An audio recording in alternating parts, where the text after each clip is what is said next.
Alrighty, guys, welcome back to another episode of the Dee Greene Show. I'm here with Connie. What's going on today?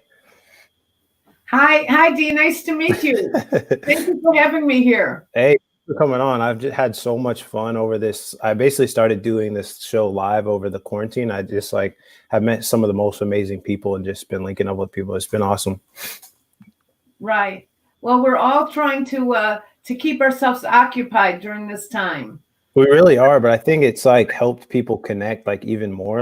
Obviously we knew there was ways to connect virtually, but I think it's there's so much stuff going on in our lives that we didn't really do it as much as we are now. So I think it's kind of cool. It's opened up a lot of possibilities for people. Well, it also makes it easier because we don't have to travel to right. conferences or to meet people. We don't have to travel. We can do it from our home. You don't have to say let's go for coffee, or just hey, are you free on the phone? Can we call each other? Right. So I love what you do. What'd you say? I love what you're doing. Thank you so much. Yeah, let's get into I'm so interested. I know you had reached out to me via Messenger and you were telling me about what you were doing. Explain a little bit more about what it is that you're doing and how you got involved in that. Well, okay, so I was a college professor. Okay. For 40 years. In Ohio? No, in Maryland, University Okay. of Maryland and Johns Hopkins University. And I used to teach technical writing. And I loved it. And I always inspired college seniors on what to do with their career, how to become noticeable and make yourself visible to the work world. And I was always inspiring students. And finally, I quit at age 68. And I decided to, instead of just focusing my attention on inspiring students, I would inspire myself. Okay. So, and now I'm inspiring other older people who don't know what to do after they retire. So the first thing that I did was I became an inventor with no experience. Okay. Experience. And the reason I did it was because I used to go out to restaurants all the time, and I could never read the menu. The print was too small and the restaurant was too dark. And so we had to pass around reading glasses, but I usually forgot to bring mine. So I can't even read this menu. Yeah. So I would usually just ask somebody else to read it for me or just order the special. So I came up with an invention. And actually, here's my invention. It's called tip and split. Tip and split. And what it does is it has a magnifier, so you can read the small print. It has a light, so you can shine it on the menu without the distracting phone light. This is much more discreet. And then you can also, I made it more interesting. You can also turn the calculating device on. You put down the amount of your bill, and then you push enter. Then it'll ask you if you want to leave a tip. So I usually just put 18. That's 18%. And I push enter, it tells me the tip. I push enter again, and it says, would you like to split it? So I put 5. And then it automatically tells me what each person pays. So we just pass this around the dinner table, and it makes it fun and easy. So that was the first thing that I did. And that was quite difficult. So basically everybody, so let's say if you go out with a group of people and you're not splitting it with everyone, you can pass that around and people can be like, oh, now I can read what this receipt actually says. Yeah. And I can type in my bill and I'll know exactly how much I'm going to tip. Right. Yeah. You can pass it around like that. Yeah. So it's kind of a fun device. And there are apps to figure out the tip and split the bill. But most people my age don't really use apps too much. Right. That's how my aunt and uncle are. They're about 77, 78. They never use their phone for anything. Well, we use our phone for talking and maybe. Right. That's it. So we don't really use it for those things. So this is for people like me, my age and your aunt and uncle's age, because I'm close to that. So I invented this product and I've had so much fun with it. Okay. And I actually learned so much about manufacturing, and I'm a little bit weak in social media, but I'm learning it. Oh, I'll help you with that. No You problem. can help me with that? Oh, that Yeah, would be great. I'll help you. That's not a problem anymore. Because of my age, I grew up with a typewriter. So this is the thing that always, so people are always like, oh, my age. I'm like, you, like, social media was still around. Like, we didn't grow up like driving, but we learned. So it's like it was still there. Well, it's just like how much do you want to learn? Right. Yeah. People are like, I didn't grow up with it. I'm like, yeah, you did. You just weren't 10. You were 50 and then you were 60 and then it was still there. But I'll help you with that. But what was the process like so when did you start getting that idea? Was it after you left teaching, or was it like during like a process of your life, you're like, this is like a common issue and there's no solution? Well, I got the idea while I was teaching.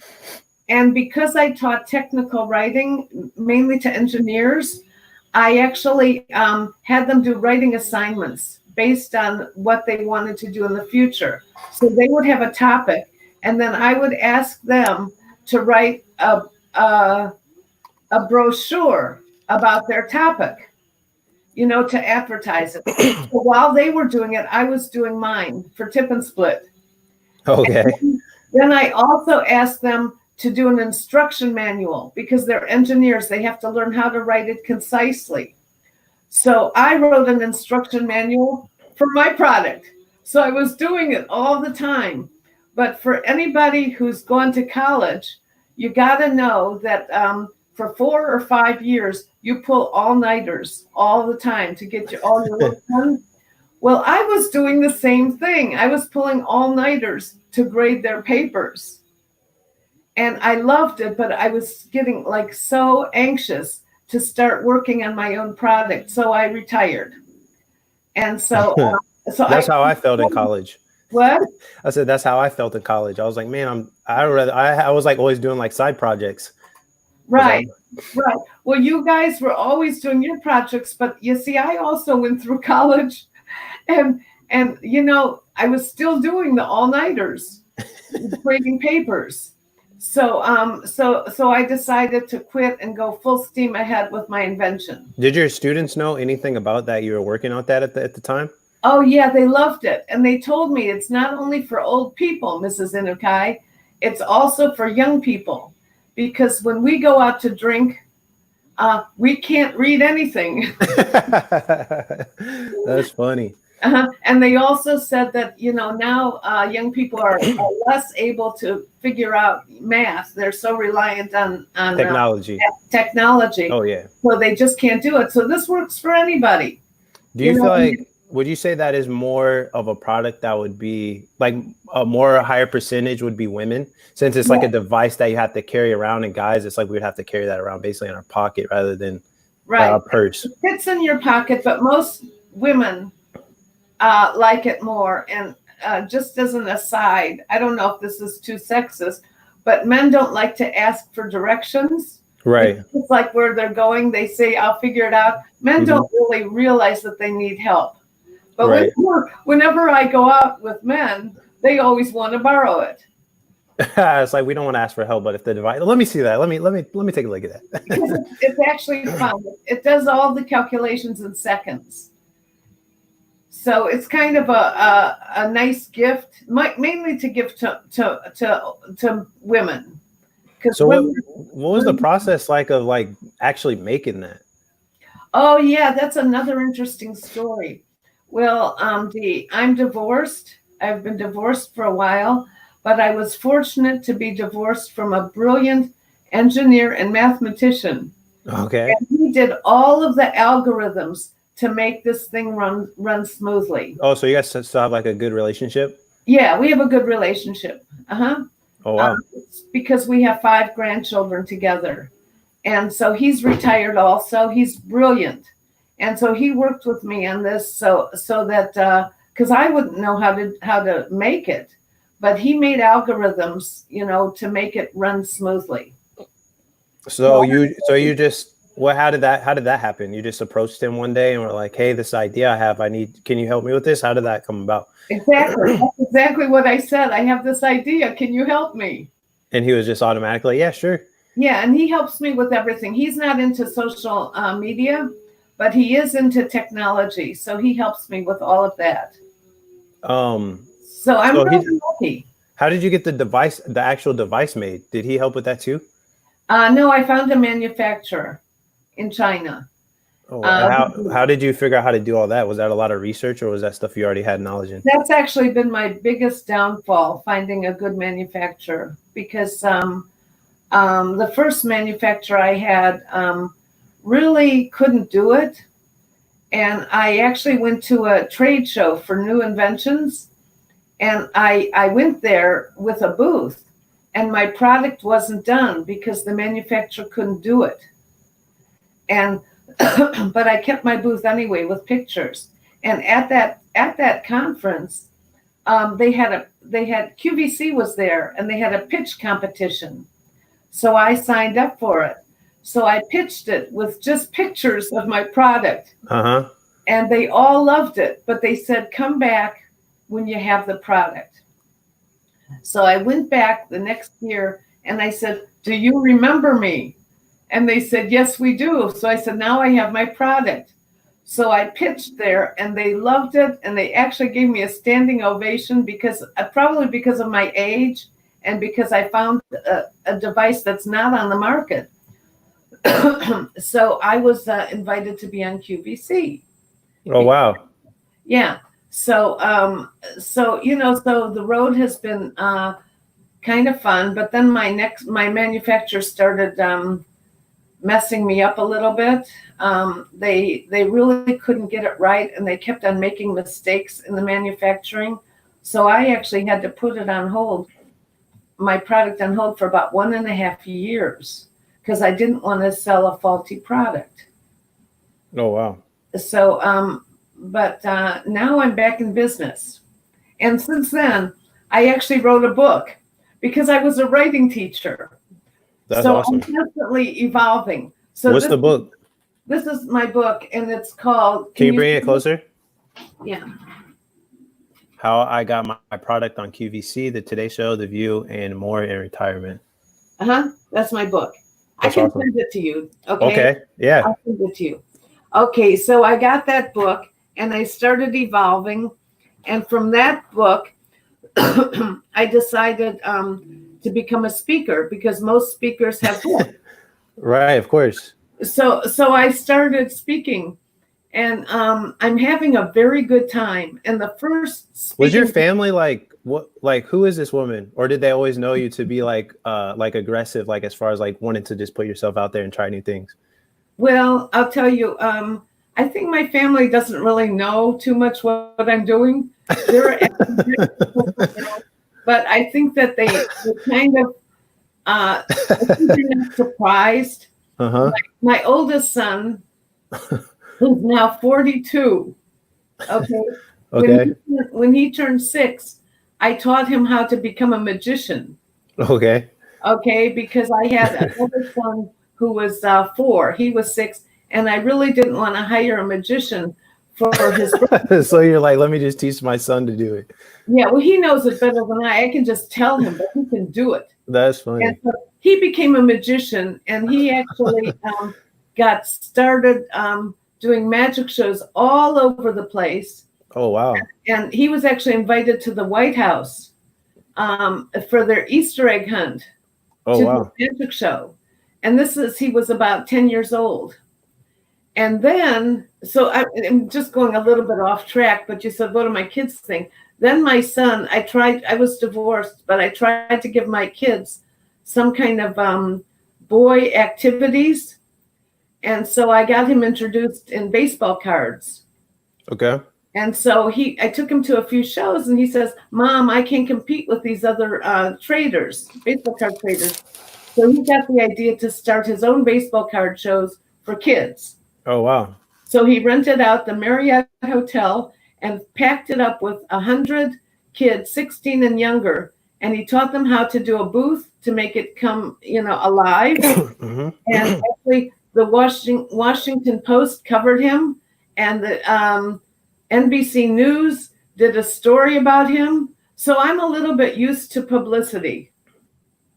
So my son did that. He's 42 now, and he doesn't do magic shows anymore. But I still am thinking about maybe me becoming a magician at one point, but I'm not nimble enough. So you decide, okay, I have this book now. I want to become this speaker, right? Yeah. Okay. Mhm. So what happened after that? So I applied to become a speaker at something called the Awesome Women's Summit. And I was really surprised because they accepted me, because most of the speakers are really young, and they actually accepted me to do that. So I was very excited, and it was actually on March 12th, the last day that they had public shows.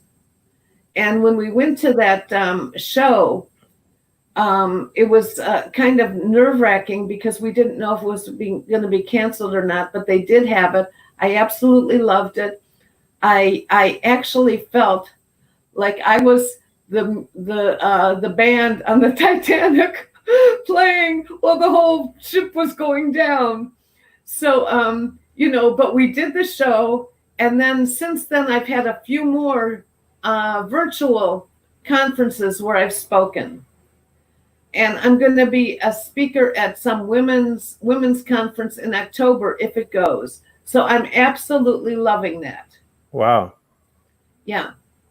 So speak a little bit about like, and I think this is something that's important. Obviously, I haven't gone through it myself, but just I feel like the way, maybe not in the whole world, but especially in America, it's like go to college, graduate, work super hard at your job, save up money, and then when you're 60 or whatever, you're retired. But I feel like, and then they think, oh, then you're gonna have fun. But a lot of people that I know, once they get to that age, they don't really want to do anything. They just kind of like their life is done. They feel like, oh, I'm older now. Like I have like there's nothing else to do but just sit around and watch TV. So talk a little bit about how like the importance of like still doing things throughout your life, no matter like your age.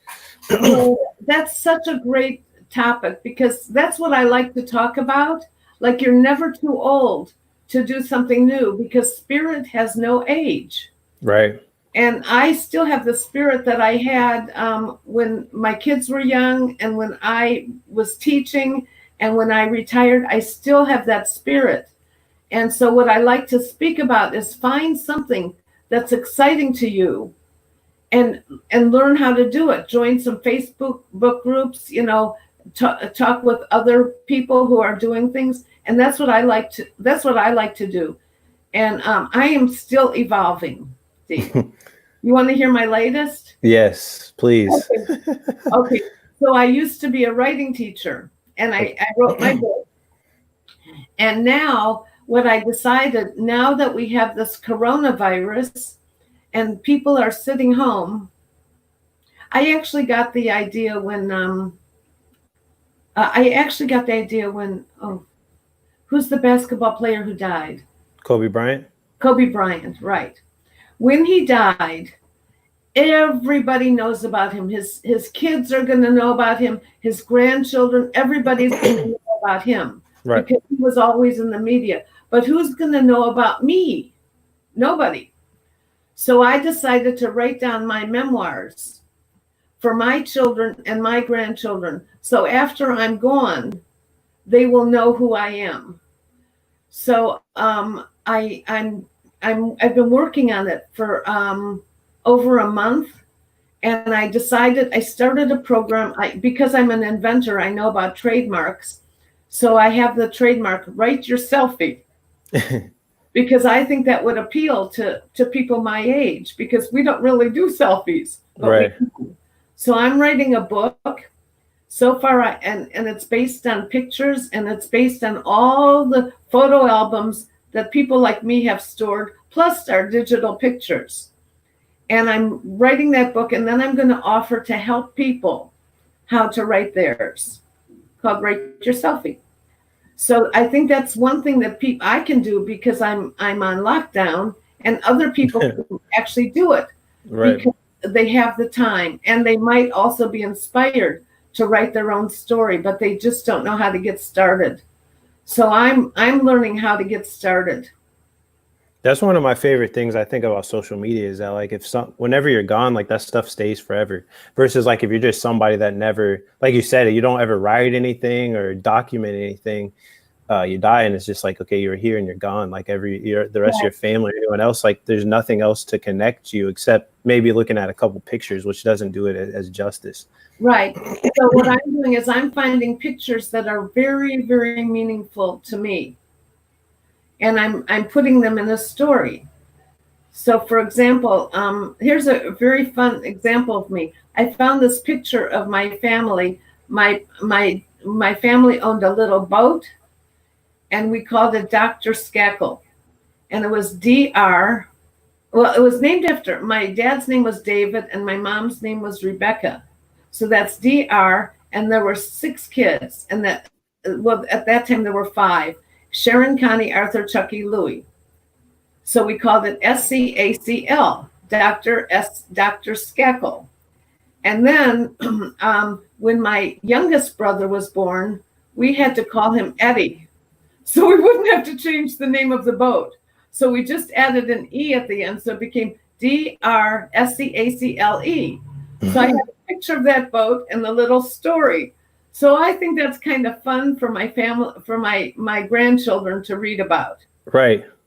I'm finding all these stories about my family that I can put in a book. I think that's awesome. What would you say is like a good like tip you would have for, you said you feel like you still have that same spirit as you did when you were much younger. What's the key to being able to do that? To write a book, or to have the spirit? To have that spirit, and not to just like, oh, I'm older now, I'm not going to do anything. Like my life is done, I'm just waiting to the end. I feel like a lot of people do once they get over 60 or whatever. But what's been the key in your opinion to, keeping that same spirit and continually looking for different things to do in life? I think that we're born with it. I think you're one of those people who is also born with that spirit. And we have to just overcome our obstacles. Like for me, it's technology and social media. I think I could be much better if I knew how to promote myself. But, I'm trying very hard. So what I do when I speak, I spoke at AARP, and I'm going to be a keynote speaker if things ever open up on AARP. And what I like to do is when I'm in an audience of older people, I tell them a little bit about my story, and I say, does anybody have an idea in the back of their head that they, because everybody has some idea. Right. And so somebody will raise their hand and they'll tell me their idea. So I will hand them over a tip and split, and I'll say, thanks for sharing. And then all the hands go up because everybody starts thinking of an idea that they have. And then I usually give out about 4 of them, and then I stop, but they all get the ideas. So I think a lot of people have an idea, the same as I have studied, and about 4 out of 10 people have an invention in their head, and they've never done anything. And then they see it on the market years later. And they're like, oh, they took my idea. Right. So becoming an inventor is not so easy. So, but doing anything that you want to do is not easy. Is great. And it doesn't have to be so profitable, but it just has to be something that you love, because you have to love getting up every morning. Right. And turn on the TV. I agree with that. I think, like you said, even as you get older, like a lot of people, it's like you're not going to work anyways. So it's like you don't have to necessarily focus on like, is this going to make money? But I think with social media and with anything these days, like it's made it possible to where you can take any passion and put it out there, like book, YouTube, blog, podcast, anything really. Well, a lot of people my age are starting to make masks because we know how to sew. And that's a really nice thing to do. That's social entrepreneurship. You don't even have to sell them. You can just give them away. Right. So you can be a profit entrepreneur or a social entrepreneur, whatever makes you happy. So I know people who wake up in the morning and start sewing masks, and delivering them, or volunteering, whatever they want to do. A lot of people are volunteering, making a little money volunteering to drive food deliveries. So So, so right now, like what is your like average like day look like? What's your like routine look like? well, I usually wake up at around 6 o'clock in the morning Oh my goodness. because I like to wake up before the kids wake up. I have a You gotta get little a little break. and I like to wake up and check on usually every day You do that with an alarm or just naturally? it's natural Oh wow, because okay. I'm excited and I look at the clock and I say, okay, time to go. And usually what I do nowadays is every day I take pictures of my photo albums, and every day I send myself an email with pictures that I make digital. So every day I work on one aspect of my write your selfie, and I group the pictures together and I write little stories about each picture, like my family's boat.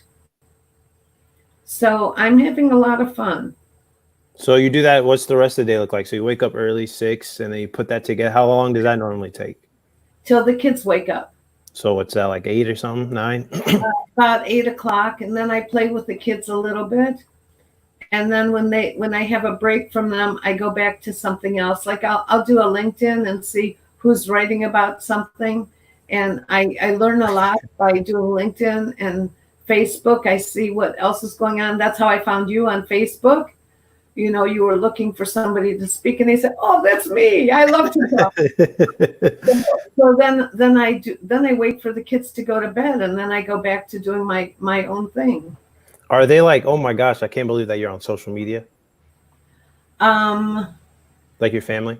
yeah, I think that they don't know what it is. My 8-year-old grandson looks at me on a podcast or maybe a Zoom meeting where I'm just watching, and he says, "Are they watching you? Can you talk to them? Can I?" And and my 4-year-old granddaughter says, "Hi, I'm here."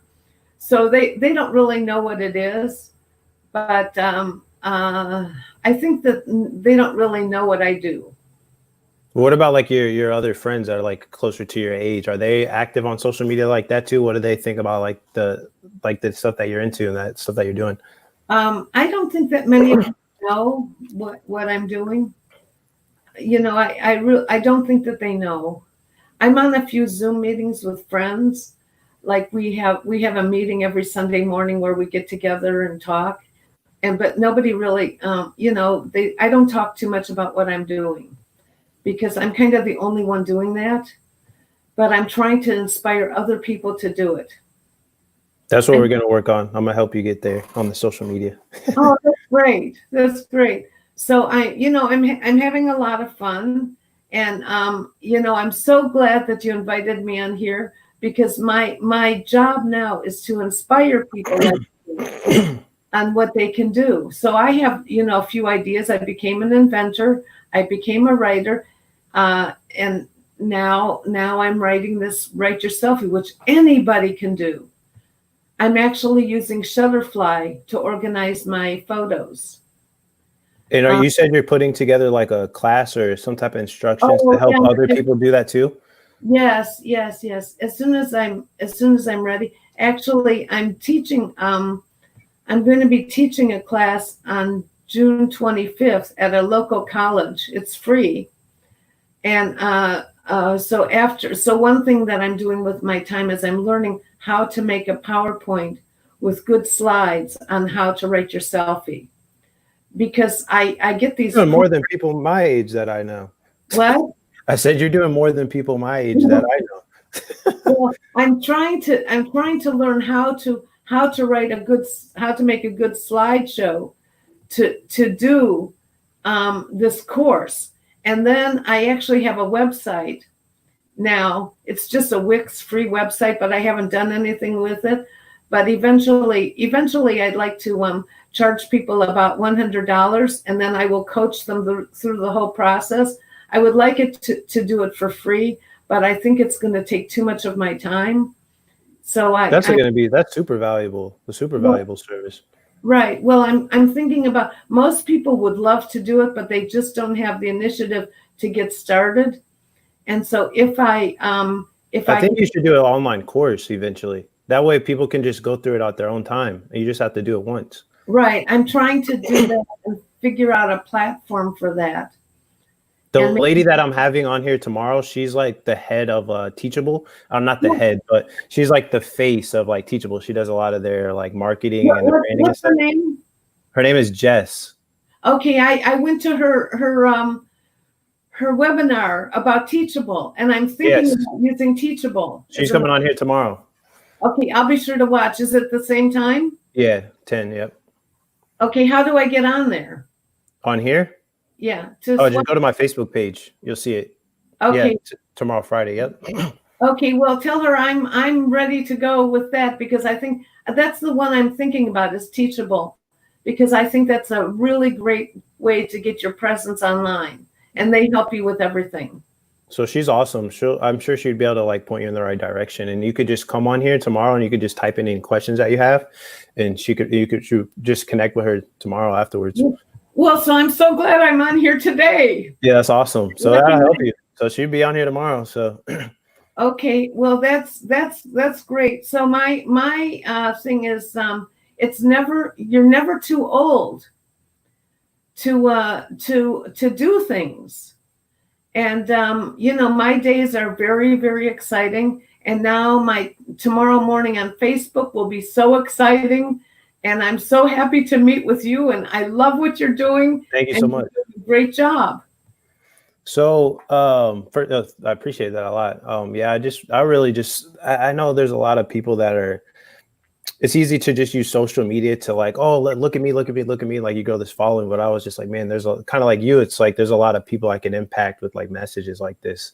So obviously I want to have my businesses that I make money, but I want to use these platforms to like try to make a difference in the world. So I appreciate that. What was I gonna say? So how many of those do you get made at a time? The tip and split. This is so exciting for me, because I did a pitch contest in February, and there was a company there that is taking on my product, and I have 8,000 units. Oh wow! In the garage, and they're going to place them all in retail stores, and they're going to help me get into retail. Right now is not a good time for retail, especially for my product, because nobody eats out in restaurants. But I think they're gearing up for Christmas, where this is a great stocking stuffer to give like to your aunt, right? To your grandparents or your parents or whatever. So they're gearing up, and we're going to be talking about how they can help me. That'd be awesome. I think like this is like an advanced thing, but like ClickFunnels, I feel like would really, I don't know if you've heard of that before. But basically like ClickFunnels is like you offer, it's kind of like a website, but like you have like a product or a service. So let's say, for example, a lot of people, trying to think of like a good example for this, but let's say like duct tape, right? They're like, a company will usually sell like, oh, here's like my roll of like duct tape, right? That I'm going to sell. And let's say it's like $3, like that's all you can like sell. But they're like with the ClickFunnels, like the first page, like, hey, do you want to buy some duct tape? They buy it. And then the next page, it takes them to like like another page where either they can buy like more duct tape or they can buy something that like complements the thing. So you could be like, hey, I'm going to give you guys like my book for free or whatever that you just wrote. And then on the next page, it's like, oh, hey, here's my tip and split. It's $10 or $20, whatever. You can buy it. And then on the next page, it could be like, hey, now that you got my free book, you got the tip and split, I'm also have like a course that can teach you how to do all this stuff that I just did. So it's basically like a sales process, not to do like too complicated, but I think in the future, like that could be something that could help you out too. Dee, this is so interesting, because I heard about ClickFunnels, and I looked at the podcast about ClickFunnels, and I actually put my product in ClickFunnels. Oh, really? Yes, I did it, but I had no idea what to do with it. Zero idea, because of my. It's kind of complex. It is, like, to get involved, to get started with that. So my son is trying to help me not spend so much money, because I'm helping to raise a family here. And right. So he got me off of ClickFunnels. They have a thing called One Funnel Away. It's like $100. It's 30 days, and they show you how to do everything that you need to do. The thing is, they can show me, but I don't really get it. I mean, I tried it for a few months, Oh, wow. and I got zero business. I do have a website, and the website was converted into ClickFunnels because somebody tried to help me get on ClickFunnels. So I paid him to get me on ClickFunnels, but I didn't know what to do after that. Oh, So we'll figure that out. anyway, so you're great, and I know you don't have time, but I'm having a lot of fun. My problem is technology. I know ClickFunnels is great, I think it's for you, it's just like getting the message out there. Like the product and all that stuff is but good. how do you get it out?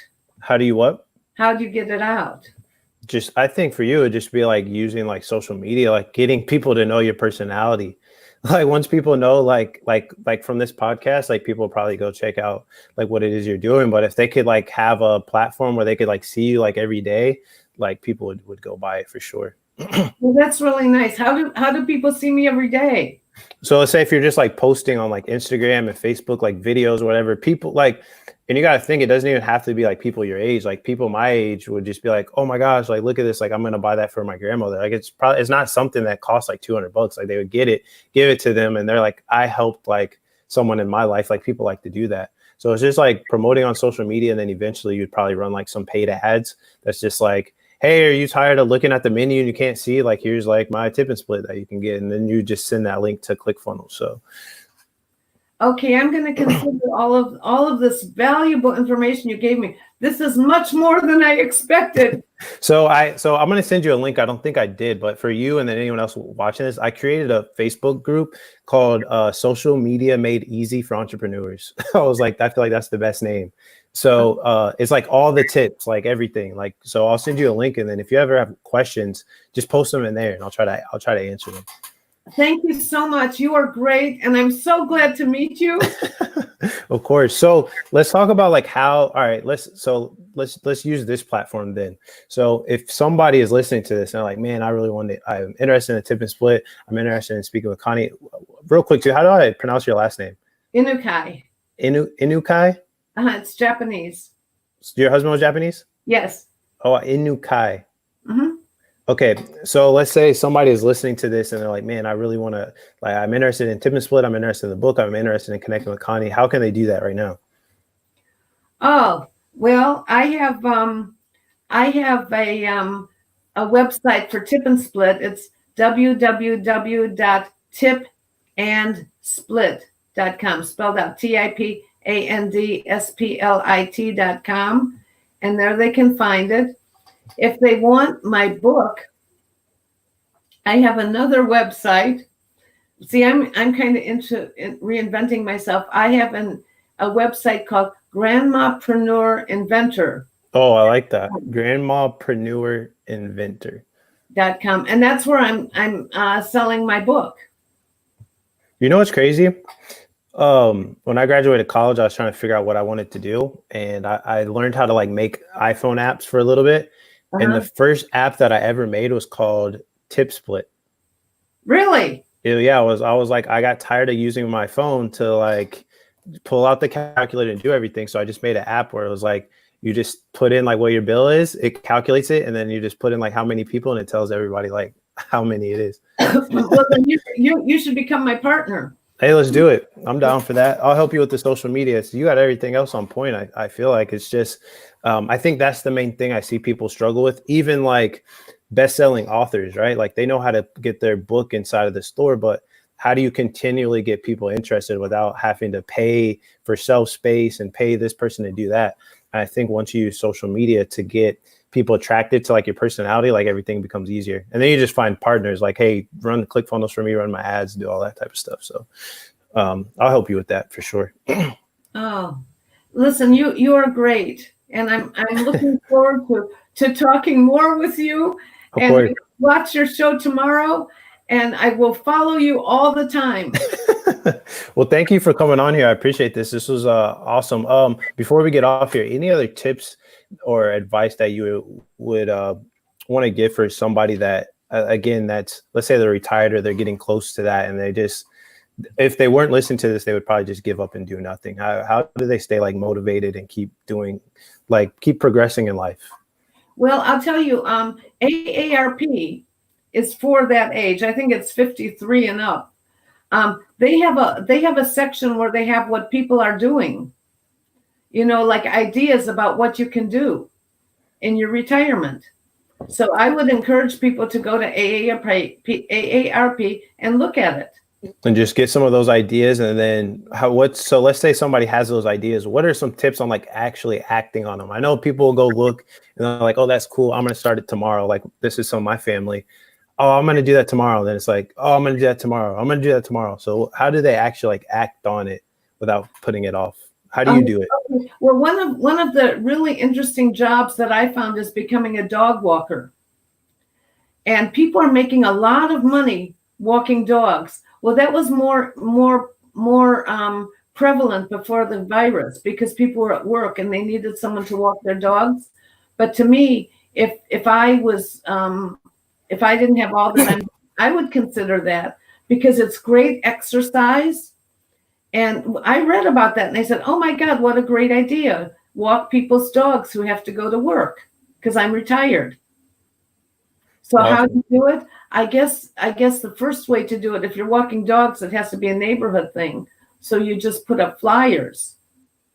I mean, as far as like, let's say if you find a good idea, how do you actually like act on it rather than just keeping the idea like in your head? Well, okay, I'm telling you, dog walker, put up flyers about just take the first action and then the next action and the next action. Take the first action and then the next action. Now, if you get to my level, where I'm at, then social media comes into play, which I really have to learn. So I will go to your website, your Facebook group. But for many of these jobs, you can just do them dog walking. What's another one? Volunteer at a museum. We have the time. I mean, this doesn't apply now. But you can certainly look into it. And the minute the lockdown stops, you can be ready to go. But I think the good thing is, have these ideas, get these ideas, and to get the ideas, get inspired. What I like to do too is like, I don't have it right with me, but it's like when I have an idea, I like to put it down somewhere. I think people just have ideas and then they just let it just go away. It's like write it down somewhere, keep it. Yep, right. Just like that. I have a little notebook just like that. I have different notebooks. One for my tip and skip, one for my write your selfie, one for speaking, and I need one for marketing. But I have notebooks with me, and I also have a notebook in my bed because sometimes I'll go to bed and then I'll get an idea and I don't want to come down the stairs, so I'll write it down there. I'm the same. I use my phone though, obviously, but I'm the same way because I'm like, man, if I get an idea and I just let it go, ooh, bad. I got to connect you with my aunt and uncle. I feel like you guys would connect very well. Okay, we'll do that. Well, thanks for coming on here. I'm excited to just connect with you even outside of here. Thank you. Okay, it's been such a pleasure, Dee. Thank you so much, and it's great what you're doing, and thanks for all your help. Of course. Like I said, I'll end this episode and then you can hang tight and then we can talk after here. So thank you guys for tuning into this episode and we'll see you guys on the next one. Thank you.